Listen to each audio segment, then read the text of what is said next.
হবে। প্রিয় সংগ্রামী ভাইরা, আপনারা 18 তারিখে আমরা কাপড়ের কাপড় পরে আমরা এনডিএমের ঘাড়ে দেবো। আমাদের দাবি আদায় করার ছাড়া আমরা আর ঘরে ফিরবো না, এই আমাদের শপথ নিতে হবে। প্রিয় সংগ্রামী ভাইরা, আপনারা কি একক আছেন? প্রিয় সংগ্রামী ভাইরা, আমরা আমাদের দাবি নিয়ে আমরা ঘরে আসবো। এবার আমার বক্তব্য শেষ করলাম।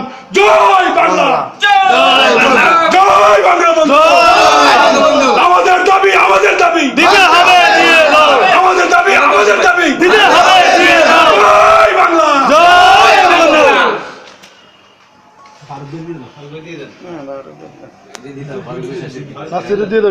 ধন্যবাদ জনাব রিবন ভাইকে। হ্যাঁ, ফারুক ভাই দিয়ে দেন। আছে জনাব নাসির সাহেব।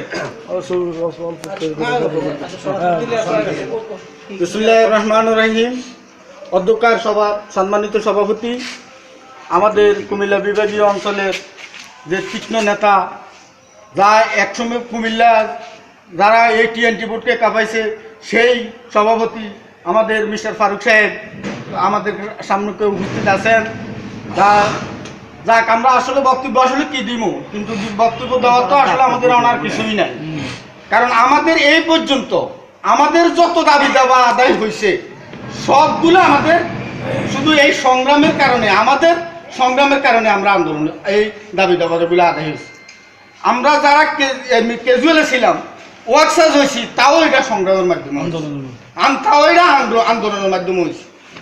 আন্দোলনের মাধ্যমে হয়েছে। শেষ পর্যন্ত দেখা গেছে এই প্রশাসনের কিছু দালালরা আমাদের মাননীয় প্রধানমন্ত্রী জাতীয় বেতন স্কেল